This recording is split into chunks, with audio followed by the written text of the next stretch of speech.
Hello learners and viewers, good morning to all of you. Today I am going to start form of supply. The form of supply is a important concept which is a third part of the supply concept. In earlier classes I had given two video which is very helpful for your exam. So in this video I am going to explain about forms of supply. Here is some points which is involved in the supply concept, so please pay attention on this topic carefully. So first of all, um, what is a sale means? Sale means what? The transfer of ownership of and the title to property from one person to another for a price. You know very well about sale in your daily life. Sale means transfer of ownership. Ownership means rights or possessions on any goods or asset or anything. Means कि अगर कोई भी person है जिसका मालिकाना होना यानी किसी चीज़ पर, किसी गुड्स या किसी एसेट पर उसका अपना अधिकार होना, उसको हम ओनरशिप बोलते हैं.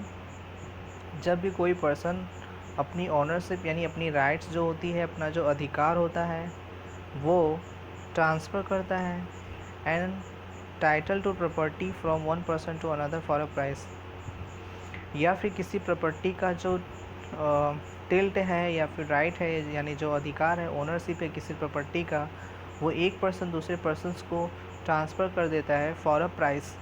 ठीक है, पैसे के लिए, किसी भी वैल्यू के लिए. किसी भी वैल्यू के लिए जब एक एसेट या कोई ओनरशिप हम ट्रांसफ़र करते हैं दूसरे पर्सन्स को तो उसे सेल कहा जाता है. जैसे सपोज़ मान लीजिए कि आप कोई भी सेलर के पास जाते हो, कोई भी चीज़ या कोई वस्तु आप परचेज़ करते हो, तो उस केस में आप क्या करते हो, उसे एक वैल्यू पे करते हो और उसके बदले में वो क्या करता है, वो गुड्स आपको ट्रांसफ़र करता है.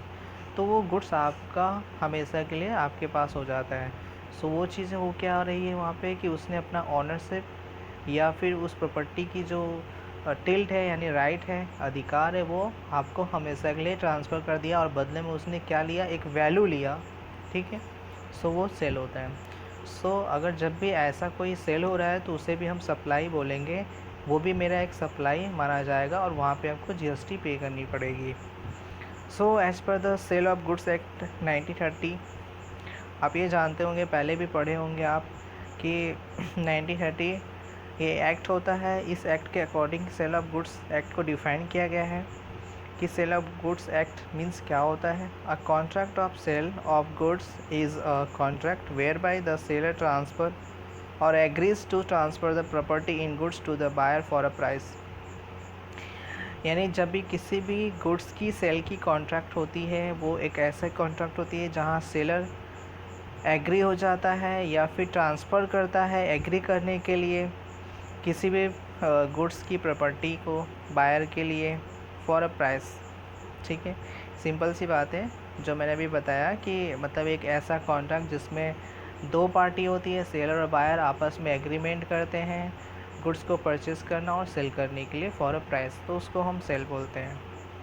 फर्दर द टर्म ट्रांसफ़र, आगे ये टर्म ट्रांसफ़र भी बोला गया है. ट्रांसफ़र मीन्स क्या होता है, to convey or remove from one place a person etcetera to another, pass or hand over from one to another, specifically to make over the possessions or control of. Transfer means यानी पहुंचाना होता है. To convey means हम अपनी चीज़ या कोई भी चीज़ें हम कहीं पहुंचा रहे हैं किसी तक, या remove from one person one place, एक प्लेस या एक पर्सन से दूसरे जगह या दूसरे पर्सन्स के पास हम कोई चीज़ पहुंचाते हैं तो उसे ट्रांसफ़र कहा जाता है. या फिर हम हैंड ओवर करते हैं from one to another. So to make over the possessions or control of, इसमें हमेशा याद रखेंगे ट्रांसफ़र जब भी होगी इसमें हमेशा जो पोजेशंस होती है या फिर जो कंट्रोल होती है वो मेक ओवर ट्रांसफ़र किया जाता है. ठीक है, यानी वो आपकी जो भी पोजेशंस होती है, जो भी कंट्रोल होती है वो दोनों ही चीज़ें हम ट्रांसफ़र कर सकते हैं, यानी ट्रांसफ़र करते हैं जब भी एक पर्सन दूसरे पर्सन्स को, तो उसको बोला जाता है। Now next the barter and exchange. Meaning of term barter. Barter you had to know about the barter system. In the ancient time, already you have to uh, you will heard about the barter and exchange system. The barter is to exchange goods and services for other goods or services instead of using money.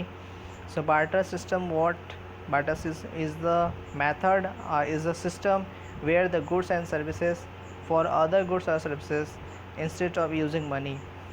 It is a process by exchanging of goods or services. ये एक ऐसा system था जिसमें हम अपने एक service या goods को आपस में आदान प्रदान करते थे, यानी मैं आपको कुछ दूसरी गुड्स ट्रांसफ़र करता हूँ, उसके बदले मैं आपसे कुछ दूसरी गुड्स रिसीव करता हूँ, तो उसको बार्टर एंड एक्सचेंज सिस्टम कहा जाता था।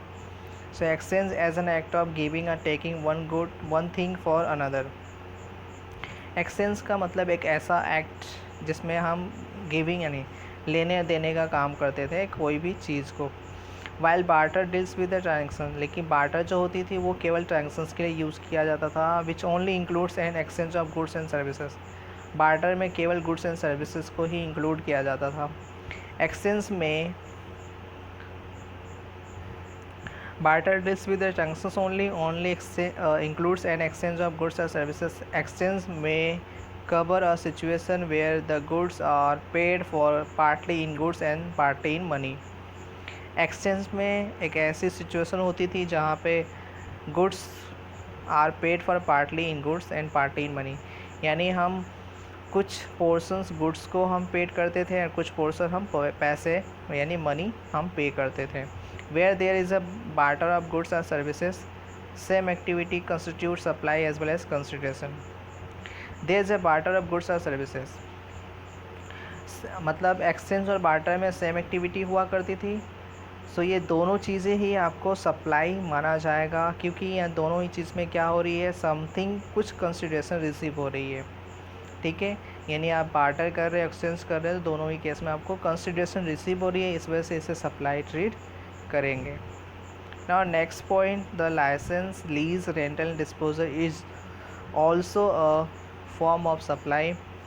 So here the definition are given that the license is a permission granted by competent authority to engage in a business or occupation or in an activity otherwise unlawful. So you know about the license. License means एक ऐसा rights देना, यानी एक ऐसी permission grant करना किसी भी competent authority के द्वारा किसी भी बिजनेस या किसी ऑक्यूपेशन पर्सन्स को कि वो किसी पार्टिकुलर एक्टिविटीज़ को कर सके। अगर किसी भी पर्सन्स को अगर हम परमिशन ग्रांट करते हैं किसी भी कॉम्पिटेंट अथॉरिटी के द्वारा, तो वो उसे एक सर्टिफिकेट दिया जाता है। उस सर्टिफिकेट में एक एग्रीमेंट लिखा रहता है कि आप हमारे जो हमारी एक्टिविटी है उस एक्टिविटी को आप परफॉर्म कर सकते हो, उसके बदले में मुझे कुछ पैसे चाहिए एज अ रॉयल्टी या एज अ फीस, जिसको हम लाइसेंस कहते हैं। तो वो भी मेरे एक क्या हो जाएंगे, उसे भी हम एक लाइसेंस बोलेंगे, उसे भी हम सप्लाई ट्रीट करेंगे। फॉर एग्ज़ाम्पल कि मैंने क्या किया कि मैंने एक पर्सन है जिन्होंने एक पैटर्न डिज़ाइन किया था, फॉर्मूला डिज़ाइन किया था, और जो पार्टिकुलर एक मेडिसिन्स की, तो मैंने उस पर्टिकुलर फार्मूला को मैंने परचेज़ किया उस पर्सन से, और बदले में मैंने उसे हर महीने कुछ पैसे देने की एग्रीमेंट किया है। तो वो क्या हो जाएगा, एक लाइसेंस हो जाएगा, उसको मैं बोलूँगा। वो रॉयल्टी भी हो सकता है। रॉयल्टी अक्सर बुक्स के केस में होती है, यानी अगर कोई पर्सन है जो बुक्स प्रिंट करता है और मैंने उसका नाम यूज़ करके और अपने सारे कंटेंट उसमें लिखा है, बस केवल नाम मैंने उसका यूज़ किया और बदले में मैंने उसे हर महीने रॉयल्टी पे किया, तो वो भी मेरा एक लाइसेंस का पार्ट होता है, तो वो उसे भी हम सप्लाई ट्रीट करेंगे। Disposal as a sale, disposal as a sale ही होता है, प्लेस होता है, गिविंग अवे यानी छोड़ देना होता है, एंड यूज़ और कंजम्पशन और any other disposition of a thing disposal होता है। डिस्पोजल का मतलब यानी किसी चीज़ को नष्ट कर देना, बेच देना, प्लेस कर देना या फेंक देना या यूज़ करना या कंज्यूम करना या फिर किसी भी चीज़ को आप हटा देना ही डिस्पोजल कहा जाता है। The meaning of rental is an arrangement to rent something. Rental means arrangement to rent something और the amount of money that you pay to rent something. यानी एक ऐसा रेंटल यानी आप जानते हो यानी किसी भी चीज़ को पे करना और the amount of money that you pay to rent something यानी कुछ रेंट पे करना, ठीक है, कुछ पैसे पे करना किसी भी चीज़ के बदले में। And that of lease is to make a legal arrangement agreement by which money is paid in order to use land or building a vehicle or a piece of equipment for an agreed period of time. So rental यानी simple सी बात है, rental आप जानते हो कि जिसमें हम रेंट पे रहते हैं और एक कुछ उसके बदले में मैं कुछ पे करता हूँ, या फिर amount of money that you pay to rent something, ठीक है। कोई भी चीज़ आप भाड़े पे लेते हो, सपोज़ आप कोई कार लेते हो तो उसके बदले में आपने जो पैसे दिया वो भी एक रेंट हो जाएगा। आप लैंडलॉर्ड को पैसे देते हो रहने के लिए, वो भी आपका एक रेंट हो जाएगा। तो इस तरीके से ये सारी चीज़ ही आपकी एक जीएसटी के पार्ट होती है, यानी इसको सप्लाई के हम फॉर्म बोलेंगे। एंड दैट ऑफ लीज़ भी तुम्हारा एक लीगल एग्रीमेंट होता है जिसमें मनी पे किया जाता है किसी भी लैंड को यूज़ करने के लिए, किसी बिल्डिंग को यूज़ करने के लिए, किसी व्हीकल को यूज़ करने के लिए, या फिर किसी भी इक्विपमेंट के पार्ट को यूज़ करने के लिए, ठीक है, एक स्पेसिफिक पीरियड ऑफ टाइम के लिए। यानी एक टाइम होता है, उस टाइम के एग्रीड होने के लिए आपने किसी भी एसेट, बिल्डिंग, लैंड या व्हीकल या फिर किसी इक्विपमेंट को यूज़ करने के बदले में जो पैसे पे करते हो उसे लीज कहा जाता है, ठीक है। सपोज़ मान लो जैसे कि मैंने एक एक्स पर्सन है, उससे मैंने एक लैंड लिया और मैंने 10 साल के लिए मैंने लैंड लिया और मैं उस 10 साल पे मैंने क्या किया, मैं उसे एज अ क्रॉप्स के लिए मैंने यूज़ करना शुरू किया कि मैं उस 10 साल पे मैं अपना प्लांटेशन करूँगा, कॉफ़ी में वहाँ पे ग्रो करूँगा और उसे मैं सेल करूँगा। तो वो 10 साल के लिए मैं उस पर्सन्स को, मुझे उस लैंड ओनर को पैसे पे करने पड़ेंगे एज अ रेंट। तो उसको मैं लीज़ बोलूँगा क्योंकि वहाँ पे वो रेंट के फॉर्म में नहीं जाएगा, उसे मैं लीज़ बोलूँगा। वो लीज़ क्योंकि उसके लिए वो इनकम होगा। तो यही बोला गया है कि लीज़ का मतलब एक लीगल एग्रीमेंट होता है जहाँ पे आप पैसे पे करते हो किसी भी लैंड को यूज़ करना, किसी बिल्डिंग को यूज़ करना, किसी व्हीकल को यूज़ करने के लिए, या फिर किसी भी इक्विपमेंट के एक पार्ट या पीस को यूज़ करने के एक एग्रीड पीरियड ऑफ टाइम के लिए। Under GST such licence leases and rentals of goods with or without transfer of right to use are covered under the supply of services। GST में ये सारे चीज़ें यानी जो अभी मैंने आपको डिस्कस किया, licence, lease and rental of goods with और without transfer of right to use are covered under the supply of services.